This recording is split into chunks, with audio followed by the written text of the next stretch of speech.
Hey again guys! As you could see from the title, today we are doing a get ready with me video.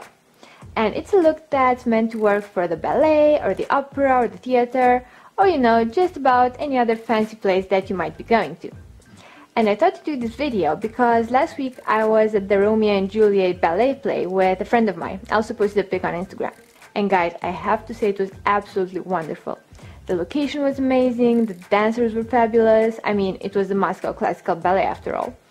And we were completely happy to soak up the atmosphere for a good few hours. However, while we were there, I did notice that we were among the youngest persons at the play, which got me thinking that maybe young people see the ballet or the opera as more of a stuffy, old-fashioned thing and don't really want to give it a chance. Or maybe, I don't know, it just seems a bit intimidating because there's this whole dressing up to the nines thing that you feel you need to do and a lot of etiquette rules, let's say, to follow.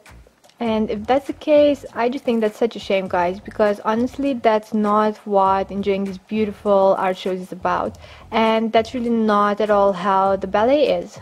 So to make this video as useful as possible for you guys, I want to switch up the typical get ready with me format a little bit. And instead of just describing all the steps to my look to you guys as I'm doing them, I'll also insert some tips and tricks, not necessarily, let's say, etiquette, because I think that sounds a bit too prim and proper and snobbish, but just a few guidelines, let's say, to help you feel more at ease when you go to the theater. And of course, while I discuss these with you, I'll also be recreating my look in the background and pointing out all the steps and all the products that I'm using so you guys don't miss out on anything. Okay, so first things first, your look. And when I say that, I'm referring to your makeup and hair look. Now, if this is your thing, you can go a bit more dramatic because plays and concerts usually take place in the evening, plus the theaters are somewhat more dimly lit. So you can go with something a bit more extravagant, you can get away with a smoky eye or a deep burgundy lip, but I would just say don't go over the top. Sport a look that you're comfortable with, but maybe don't accent your eyes and your lips and your eyebrows and your cheekbones all at the same time, and then you add an updo that's been hairsprayed within an inch of its life. Because that's the surest way of looking like one of those very posh but very old-fashioned grannies, the ones that you might be associating with the typical theater-goer image. And my choice was a warm smoky eye, which I'm recreating here, paired with quite natural pink lips, a bit of a pearly nude highlighter, and just a touch of blush, and that's it. And for the hair, I kept it really simple, just curls pinned to the side, big loose waves that look very natural, and then I just brushed through them with my fingers, and I pinned them in place with a couple of decorative pins, and that was about it. Alright, so now that we've gone through your hair and makeup, we're going to the main event, which is your outfit. And I know that this tends to be a biggie and something that's a bit more intimidating maybe, especially if you don't normally like to dress up, you might be stressing out about what you need to be wearing. I mean, I personally love dressing up, I relish any opportunity to do so, but I realize that not everybody thinks like me. Shocking, right? Okay, so I'd say that the ballet or the opera or the theater aren't so different in dress code from a cocktail party. A knee-length dress with a statement ring or a pair of earrings, or even just like a simple long column dress with tasteful jewelry will always do the trick. And I would say a big, fat, juicy yes to statement earrings or statement necklaces if your neckline allows for it. Maybe a standout brooch like I'm choosing, or even long opera gloves.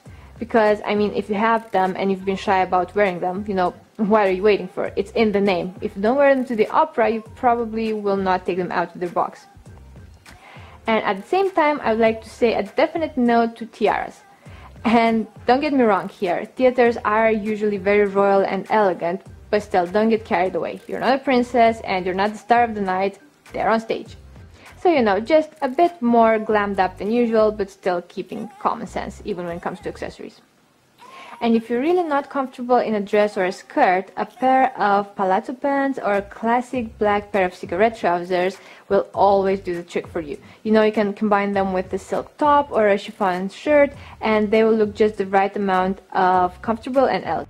And you will see that my outfit of choice was a simple white shirt because it just works as a blank canvas, you know. And I paired the shirt with a really beautiful dark navy long skirt, which has a little bit of a sheen to it, but it's not, you know, that really unattractive, cheap, satiny shine. It's just a really opulent, really luxurious fabric. Another tip to consider is bringing a small evening bag with you, like a clutch or a minaudière, because you will be required to check your handbag and coat at the wardrobe. And since you still need to keep your phone and your lipstick and your keys and your money and whatever else with you, and I'm guessing you don't want to just be holding them in your hands the whole night. I mean, you'll need your hands to be free for the glasses of bubbly, of course.